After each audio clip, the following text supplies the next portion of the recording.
전면적인 락다운, 자택 대피령은 발령되지 않을 것으로 예상됩니다. LA 카운티 정부 내에 찬반이 팽팽한 것으로 전해졌습니다. 대신에 영업 제한 조치는 더욱 강화하는 락다운이 실시될 것으로 보입니다. 파사디나시는 야외 영업을 계속 허용하기로 했습니다. 자체 보건국을 운영하고 있는 파사디나시는 카운티 정부의 자택 대피령을 따를 의무가 없다고 주장했습니다. 글렌데일 평화의 소녀상을 재단장하는 작업이 오늘부터 시작됐습니다. 한인 단체들의 지원금과 글렌데일 시정부의 도움이 큰 힘이 되고 있습니다. 바이든 당선인이 외교 안보라인 지명자를 공식 발표했습니다.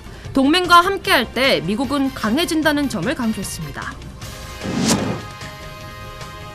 뉴욕 증시의 다우지수가 사상 처음으로 3만 선을 돌파했습니다.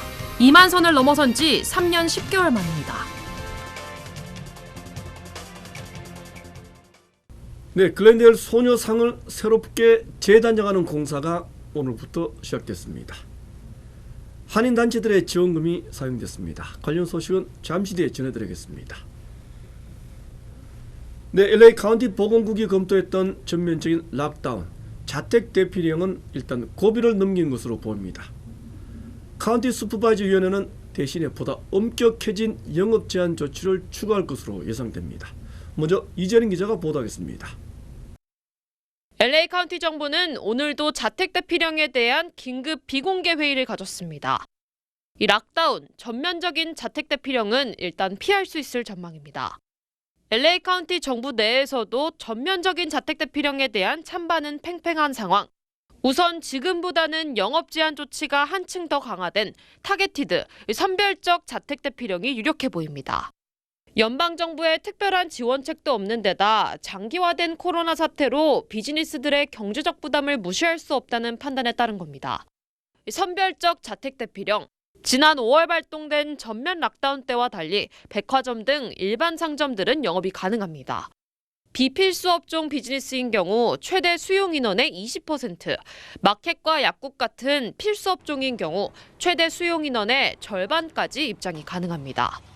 가족 구성원 외 모든 모임은 금지됩니다. 하지만 야외에서의 종교 활동 또는 시위는 허용됩니다. 해변가에서 수영을 하거나 공원에서 산책도 할 수 있습니다. 다만 모든 활동은 반드시 마스크를 착용하고 거리 두기를 실천해야 한다는 조항이 포함되어 있습니다. 폐쇄 조치되는 업종도 있습니다.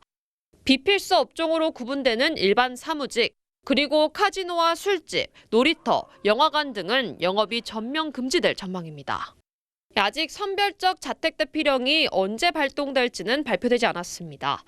보건국은 5일 평균 확진자 수와 입원 환자 수를 지켜본 후 전면적인 자택 대피령까지 발동할 수 있다는 점을 강조하기도 했습니다. LA에서 SBS 이재린입니다. 네, 4,500명을 넘어섰던 5일 평균 신규 확진자 수가 오늘은 다소 주춤해졌습니다. 하지만 사망자 수는 다시 급증했습니다. 내일 밤부터 실시되는 야외 영업 금지 조치는 예정대로 진행하기로 했습니다. 계속해서 김민우 기자입니다. LA 카운티 지역의 코로나 사망자 수가 다시 급증하기 시작했습니다. 오늘 하루 사망자 수는 모두 51명. 지난 9월 9일에 발생한 61명 이후 최고치를 나타냈습니다. 입원 환자 수도 하루 동안 102명이 증가해 2주 전에 비해 40% 가까이 증가했습니다. 하지만 신규 확진자 수는 3,692명으로 집계돼 다소 주춤해졌습니다. LA 카운티 보건국은 지역사회 감염 위험성이 높은 현재의 상황에서 외출은 가능한 자제하라고 거듭 호소했습니다. 추수감사절 연휴 기간 동안에는 가족 모임만 가질 것을 당부했습니다. LA 카운티는 야외 영업 금지 조치는 내일 밤부터 예정대로 실시한다고 밝혔습니다. 일부 카운티 슈퍼바이저 위원들이 야외 영업 금지 조치를 재검토할 것을 요청했지만 결국 기각됐습니다. LA에서 SBS 김민우입니다. LA 카운티 정부의 야외 영업 금지 조치에 반발해왔던 패사데나시는 야외 영업을 계속 허용하기로 했습니다. 독립된 보건국을 운영하고 있는 패사데나시는 야외 영업 금지 조치를 따를 의무가 없다고 주장했습니다. 보도에 전용훈 기자입니다. 패사데나시가 LA 카운티 정부의 야외 영업 금지 조치에도 식당 야외 식사를 계속 허용할 방침입니다. 패서디나시는 LA 카운티 안에 속하지만 보건국을 따로 운영하고 있어 자체적인 보건행정명령을 시행하고 있습니다. 패서디나시 의회는 현재의 코로나19 상황이 식당 야외 영업을 계속 실시하는데 문제가 없다고 결정했습니다. 팬데믹 기간 이미 많은 비즈니스 업주들이 어려움을 겪고 있는 점을 고려했다는 설명입니다. 패서디나시 정부는 지속적으로 코로나19 상황을 주시하겠다는 입장도 밝혔습니다. 만약 상황이 악화될 경우 보건당국과 긴밀히 협력해 추가 행정명령을 내릴 수 있다는 겁니다. 하지만 패서디나처럼 보건국을 자체적으로 운영하는 롱비치시의 경우 LA 카운티 보건국 지침에 따른다는 방침입니다. LA 카운티 다른 지역과 같이 내일 밤부터 음식점 야외 식사를 전면 금지하기로 했습니다. LA에서 SBS 전영웅입니다. 네, 앞으로 LA시를 방문하는 모든 여행객들은 반드시 2주 격리를 해야 한다는 행정명령이 발동됐습니다. 위반할 경우에는 벌금 $500가 부과될 예정입니다. 이삼현 기자입니다. 내일부터 LA를 방문하는 여행객들은 2주간 격리해야 한다. 여행 경보를 발령한 캘리포니아 주정부. LA 국제공항과 기차역 등을 통해 LA를 방문하는 여행객들은 2주간의 격리가 사실상 의무화됐습니다. LA 시정부는 여행객들은 여행 경보를 인정하는 자필 서명까지 제출하도록 명령했습니다. 여행객들은 서약서를 제출하지 않을 경우 최대 $500의 벌금이 부과될 수 있습니다. 해외 또는 타주에서 LA시를 방문하는 16세 이상의 여행객들은 서명서를 제출해야 합니다. 서명서는 한국어를 비롯해 다국어로 LA시 관광국 웹사이트에서 확인할 수 있습니다. 에릭 가세티 LA 시장은 LA 시내 주민들을 코로나19로부터 보호하기 위해 이번 서명을 의무화시켰다고 밝혔습니다. LA 카운티에서 어제 코로나19 신규 확진자가 6,124명 발생해 최고치를 기록했습니다. 캘리포니아주와 LA 시정부는 코로나 3차 대유행을 막기 위해 격리를 의무화하고 방역에 총력을 기울이고 있습니다. SBS 이삼현입니다. 네, 증상이 없는 감염자가 코로나 바이러스를 전파하는 비율이 50%를 넘는 것으로 추산됐습니다. 연방질병통제예방센터는 무증상 감염 비율이 최고 70% 정도까지 높은 것으로 추정된다며 구체적인 비율까지 밝혔습니다. 코로나 감염자 10명 중에 4명 정도만이 기침이나 고열 같은 증상이 나타난다는 점도 지적했습니다. 마스크 착용이 더욱 중요한 이유이기도 합니다. 네, 다음 소식 전하겠습니다. 글렌델 평화의 소녀상을 새롭게 단장하는 작업이 오늘부터 시작됐습니다. 이번 작업은 2주에 걸쳐 주변 환경공사까지 모두 진행하기로 했습니다. 한인 단체들의 지원금 그리고 글렌델 시정부의 도움이 컸습니다. 전용 기자가 취재했습니다. 지난 2013년 7월에 제막된 글렌델 평화의 소녀상. 일본군 위안부라는 아픈 역사를 기억하고 여성 인권 문제를 상징하는 조형물로 많은 사랑을 받아왔습니다. 하지만 일본 정부의 끈질긴 철거 시도는 물론 지난해에는 묻지마 오물 테러까지 당하는 등 수모를 겪기도 했습니다. 글렌델 평화의 소녀상이 제막 7년 만에 새롭게 단장을 시작했습니다. 소녀상이 앉아있는 대리석 주변이 다 좀 흙입니다. 그 흙을 저희가 이제 파내고 거기에다가 콘크리트를 붓고 그다음에 까만 조약돌을 거기다 이렇게 무궁화협회에서 무궁화를 도네이션해 줘서 8그루를 지금은 2그루만 세워져 있는데 이제 풍성하게 이번 대대적인 세단장 작업에는 소녀상 자체에 대한 보수와 주변 조경 작업까지 포함됐습니다. 먼저 소녀상을 보호하기 위한 색칠과 표면 처리 작업이 진행됩니다. 또 소녀상이 설치된 주변의 잔디 보수와 바닥 작업은 물론 소녀상을 중심으로 무궁화 묘목까지 심는다는 계획입니다. 이번에 그 독일 베를린 그 소녀상을 보면서 이거는 저희가 관심을 갖고 계속해서 저희가 지켜나가고 또 시와의 관계도 굉장히 돈독히 하면서 이런 거를 유지를 해야지만 계속 시에서도 우리 커뮤니티의 이 관심을 이제 인식하고 특히 이번 세단장 작업은 한인 사회가 앞장서고 글렌데일 시가 적극 협조해 더욱 의미가 깊다는 평가입니다. 강드림 재단과 화랑재단 그리고 평통 LA 등이 기금을 모았고 글렌데일 시에서는 조경 공사를 적극 지원했습니다. 이번 주부터 본격 시작된 소녀상 세단장 작업은 다음 주쯤에는 최종 마무리될 전망입니다. LA에서 SBS 전영웅입니다. 네, 실업수당을 지급받는 EDD 카드 관리 잘 하셔야 되겠습니다. 최근 들어 다른 사람의 EDD 카드 번호를 빼내 대량의 물건을 구입하는 사기 사건들이 끊이지 않고 있습니다. 연말 연휴를 맞아 더 기승을 부리고 있습니다. 이사민 기자가 보도하겠습니다. 얼마 전 고용개발국 EDD로부터 실업수당을 받은 30대 김모 씨. 김 씨가 받은 실업수당액의 일부가 모자란 것을 발견했습니다. 범죄자가 김 씨의 EDD 계좌 번호를 해킹해 음식 배달 앱인 도어대시를 통해 음식을 주문한 겁니다. 피해자 김 씨는 앱 업체에 신고해 다행히 피해 금액을 받을 수 있었습니다. 제가 온라인에서 쓴 적이 한 번도 없어요. 그냥 그 EDD 뱅크 오브 아메리카 웹사이트에서 저 은행으로 그 트랜스퍼 할 때만 그 웹사이트에 들어가서 했지 그 카드 번호를 어디 입력해서 쓰거나 한 적도 한 번도 없는데 어떻게 일어날 수 있나 저도 궁금한 부분이 있네요. 고용개발국은 실업수당 계좌 해킹이 기승을 부리고 있다고 밝혔습니다. EDD 계좌 해킹 문제로 수혜자 35만 명의 온라인 계정을 잠그고 수사에 착수했다고 고용개발국은 강조했습니다. 범죄자들은 EDD 계좌를 해킹해 음식 배달 앱이나 마켓 앱을 통해 음식이나 물품을 구입하고 있습니다. 피해 금액은 적게는 수십 달러에서 많게는 수천 달러에 달하고 있습니다. 아마도 이 카드 번호를 어떤 방식을 통해 가지고 얻어서 카드 주인이 이거에 대해서 모르고 그대로 방치를 해두면은 그 다음에 이렇게 1,000불, 2,000불 인출을 해가는 사례들이 이렇게 공통적으로 인터넷에서 많이 보이더라고요. 그래서 사이버 보안 전문가들은 EDD 계좌에 실업수당이 입금되면 즉시 자신의 계좌로 돈을 이체할 것을 당부했습니다. 또한 EDD 계좌를 사용할 때만 계정을 활성화시키라고 조언했습니다. LA에서 SBS 이사면입니다. 네, 계속하겠습니다. 동맹국들과 함께할 때 미국은 더욱 강력해집니다. 조 바이든 당선인이 또다시 동맹 강화를 외쳤습니다. 외교안보 라인 지명자들을 오늘 공식 발표했습니다. 트럼프 대통령은 미국 우선주의를 또다시 주장했습니다. 김윤수 특파원이 보도하겠습니다. 워싱턴입니다. 바이든 당선인은 기자회견을 열고 1기 외교안보 라인을 공식 발표했습니다.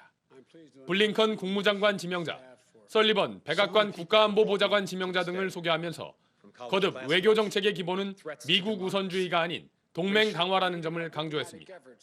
This team behind me, they embody my core beliefs that America is strongest when it works with its allies. 선거 결과가 인증된 뒤 정권 인수 절차는 본격 속도를 내고 있습니다. 연방총무청은 바이든 인수위에 활동자금 80억 원과 인력, 사무실 등을 지원하기로 했고 백악관과 국방부 등 핵심 부처들도 잇따라 정권 이양을 공식화하고 지원 절차를 시작했습니다. 닷컴으로 끝나던 바이든 인수위 홈페이지 주소는 미국 정부 홈페이지 주소로 바뀌었습니다. 인수 협조를 지시하면서도 소송을 계속하겠다고 밝힌 트럼프 대통령은 백악관 전통에 따라 칠면조 사면식에 참석했습니다. 바이든 당선인의 외교 정책을 견제하려는 듯 미국 우선주의를 강조했습니다. We send our love to every member of the armed forces and the law enforcement heroes risking their lives to keep America safe. And as I say, America first. 백악관 비밀 경호국이 트럼프 대통령 사저에 대한 경호 준비에 나선 것으로 알려져 본격적인 퇴임 준비에 들어간 것 아니냐는 분석도 나오고 있습니다. 워싱턴에서 SBS 김윤수입니다. 네, 외교안보 라인 지명자들에 대한 전문가들의 평가. 동맹국들과 함께 대북 경제 압박에 더욱 집중할 것으로 보고 있습니다. 파격적인 정상 간의 대화는 추진하지 않을 것으로 예상했습니다. 계속해서 김정은 특파원입니다. 바이든 미국 대통령 당선인의 첫 내각 인선은 외교안보 분야였습니다.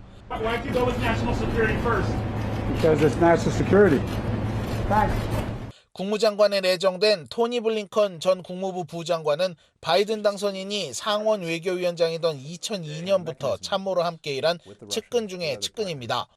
오바마 정부 말기 북핵 문제를 맡아 한국을 여러 차례 방문하기도 했습니다.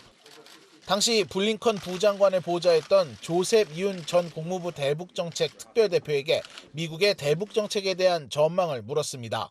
당시 이렇게 함께 일을 하시면서 바라본 이 블링컨 지명자, 북한과 관련해서 어떤 시각을 갖고 있다고 생각을 하셨는지요? I remember Tony Blinken as someone who really tried to think of a solution. He will want to work, consult with them at every level, starting from working level to ministerial level to summit level.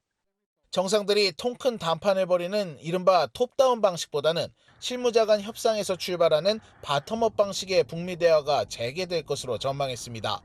I don't agree at all with the assessment that Biden administration will move quickly or at all to a hardline policy based on pressure only. You must remember that a lot of that will depend on North Korea. 올해 43살인 설리번 백악관 국가안보보좌관 내정자는 북핵 문제와 관련해 동맹국들과의 협의를 통한 비핵화에 중시하는 것으로 알려졌습니다. 바이든 행정부의 대북 정책은 선제적 타격도 정상 간 파격적인 대화도 아닌 한중일 등 주변국들과의 협의를 통해 경제적 압박을 가하는 방식이 될 것이라는 게 전문가들의 전망입니다. 뉴욕에서 SBS 김종원입니다. 네, 대북 정책을 총괄하는 국무부 장관 지명자인 토니 블링컨.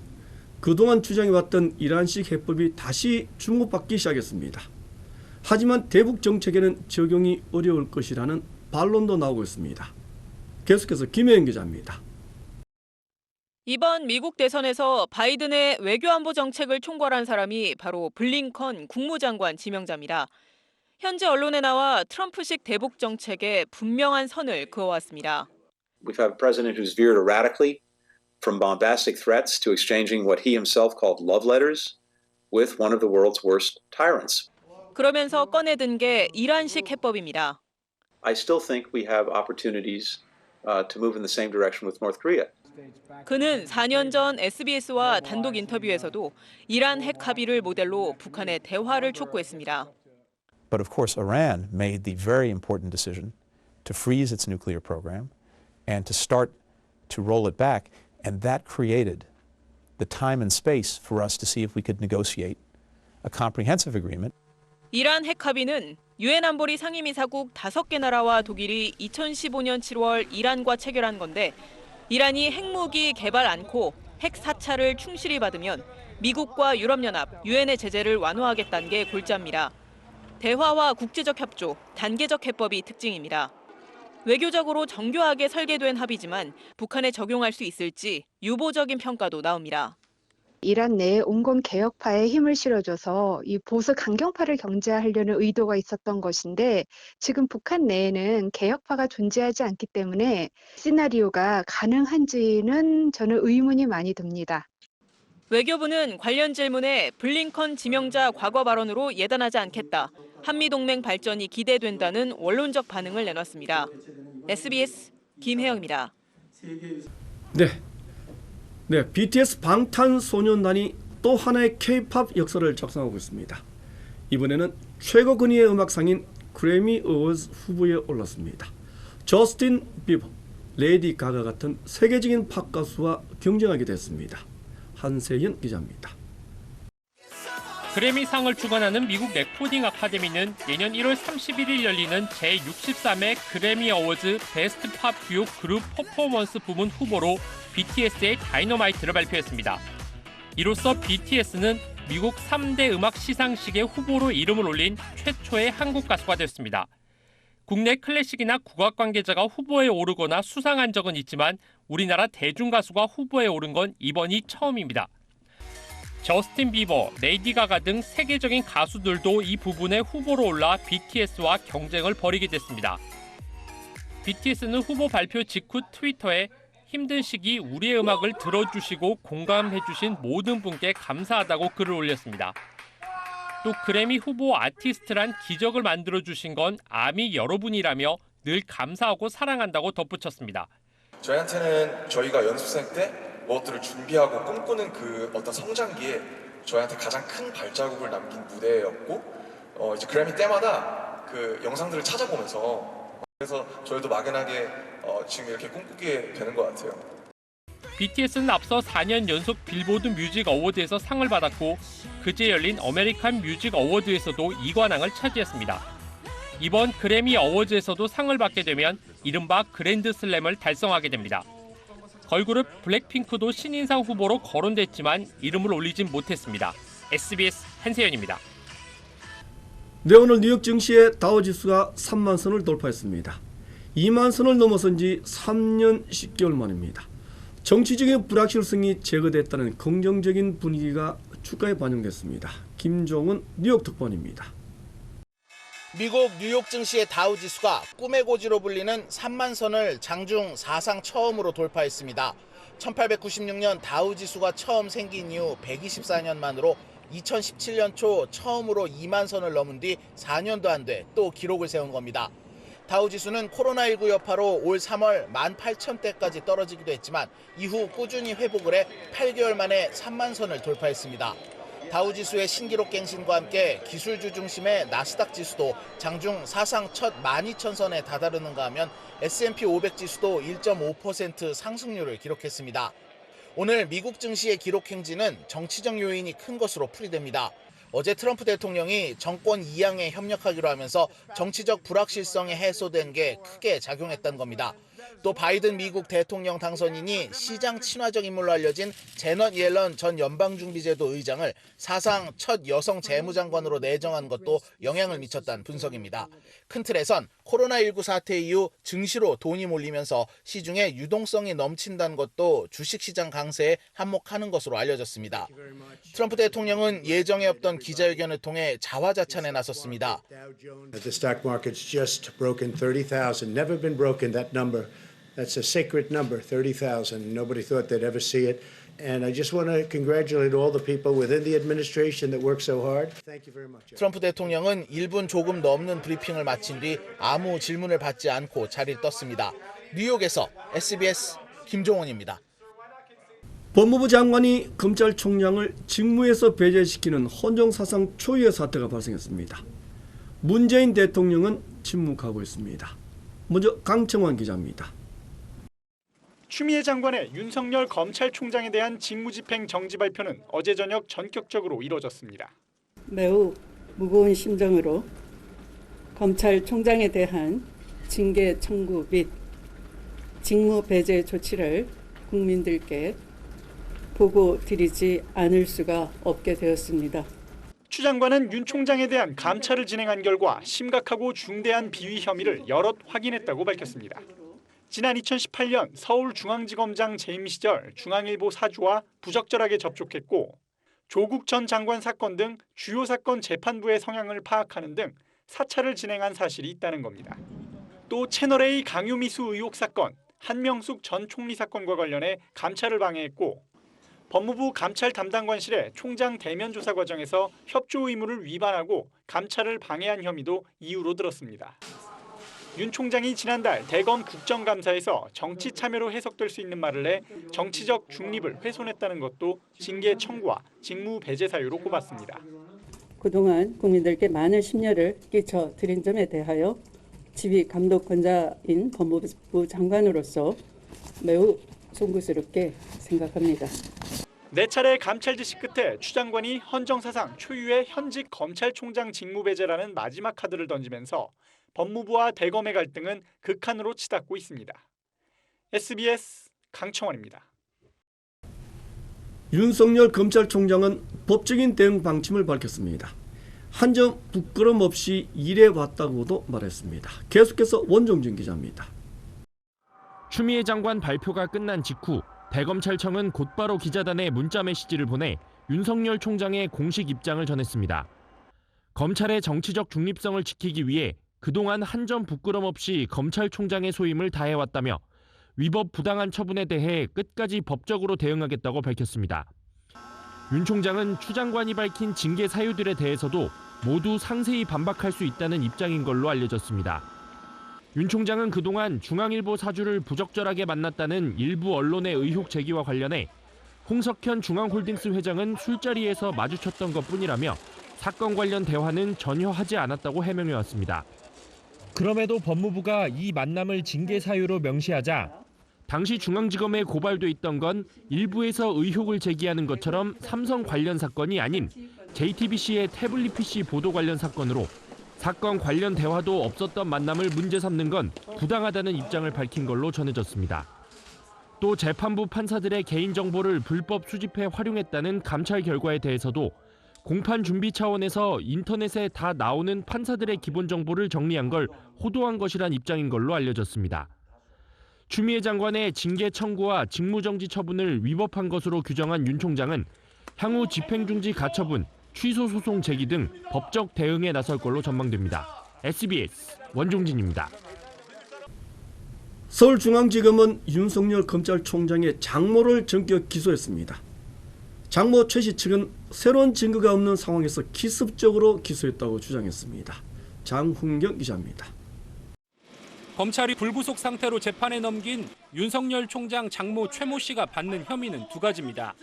지난 2012년 11월 의료기관 개설 자격이 없음에도 의료재단을 설립했고 이 의료재단이 요양병원을 세우고 운영하는 데 개입해 2년여 동안 22억 9천여만 원의 요양급여를 부정수급했다는 겁니다. 최 씨 동업자 3명은 지난 2015년 같은 혐의로 수사를 받은 뒤 기소돼 이미 유죄 판결을 받은 상태입니다.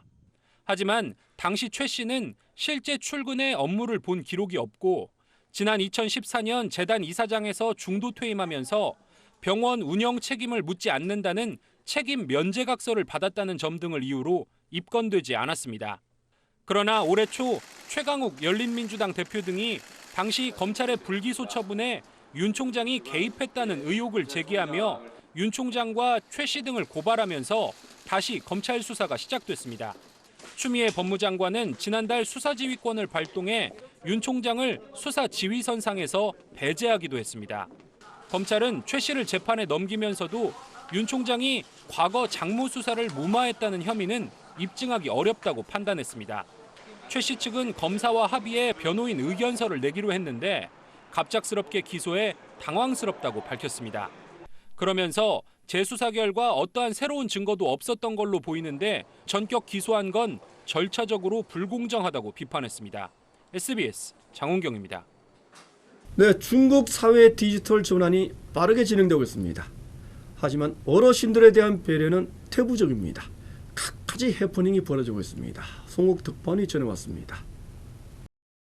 94살의 할머니가 아들한테 들어올려진 채 기계 앞에서 안간힘을 쓰고 있습니다. 은행에서 사회보장 카드를 개통하기 위해 안면 인식을 하는 겁니다. 이 영상이 퍼지면서 비난이 쏟아졌고 银行人员是不是可以用移动设备来为老人完成人脸识别，或者说是上门服务呢？ 은행은 결국 할머니에게 사과했습니다.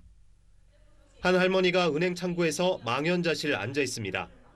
의료보험료를 내려왔다가 현금을 받지 않는다는 말을 들어섭니다.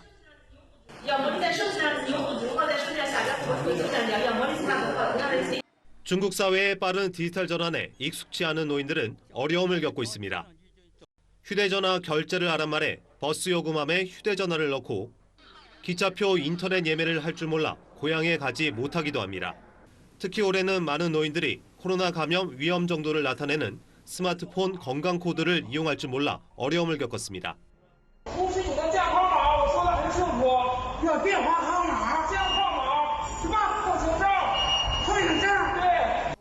중국의 60세 이상 노인 2억 5천만 명 가운데 2억 명이 인터넷 경험이 없는 것으로 나타났습니다. 중국인들은 새로운 기술 도입에 노인에 대한 배려가 함께 따라야 한다고 지적하고 있습니다. 베이징에서 SBS 송욱입니다. 네, 인공태양이라는 섭씨 1억 도를 유지하는 기술. 한국 연구진이 1억 도를 20초 동안 유지하는 데 성공했다고 합니다. 10초 이상 유지한 건 한국 연구진이 세계에서 처음입니다. 정구희 기자입니다. 인공태양이라 불리는 거대한 도넛 모양의 핵융합장치 K-스타입니다. 장치를 가동하자 내부 공간에 보라색 빛덩어리가 생성됩니다. 형광등과 같은 원리로 빛을 내는 플라즈마입니다. 국내 연구진이 이 플라즈마의 온도를 태양 중심 온도의 7배인 1억 도까지 끌어올린 뒤 20초 동안 유지하는 데 성공했습니다. 실제 에너지를 생산하려면 적어도 300초 정도 플라즈마를 유지해야 하는데 전 세계에서 10초 넘게 유지한 건 우리나라가 유일합니다. 우리나라는 2025년까지 300초 유지를 목표로 삼고 있습니다. 전 세계적으로 토카막들이 10초라는 어려운 벽을 넘지 못했던 것과 달리 그것을 넘어서는 데 큰 의의가 있겠고요. 핵융합 기술은 수소보다 2배 무거운 중수소와 3배 무거운 삼중수소를 합칠 때 강력한 에너지를 가진 중성자가 튀어나오는 원리를 이용합니다. 이 중성자를 이용해 물을 끓여 수증기를 만들면 전기를 생산할 수 있습니다. 핵융합 연료 1g이면 석유 8톤에 맞먹는 전기가 나옵니다. 핵융합 발전은 태양이 에너지를 발생하는 원리를 그대로 구현한 거라 온실가스도 없고 방사능 걱정도 없는 청정 에너지입니다. 수소는 바닷물에서 구하면 돼 자원도 무한합니다. 현재 우리나라와 미국, 유럽, 러시아 등 주요국들이 한데 모여 상용화 연구를 위한 핵융합 장치를 공동 건설 중입니다. 이 장치가 2025년 차질 없이 완공되면 2050년쯤에는 핵융합 에너지를 실생활에 쓸 수 있는 단계에 도달할 것이란 전망이 나옵니다. SBS 정구입니다. 네, 평창 올림픽 당시에 한국 컬링 대표팀이었던 팀킴. 3년 만에 감격의 태극마크를 다시 달게 됐습니다. 그동안의 마음고생에 눈물을 쏟았습니다. 이정찬 기자입니다. 치열한 접전이 펼쳐진 결승전은 마지막 샷에서 승부가 갈렸습니다.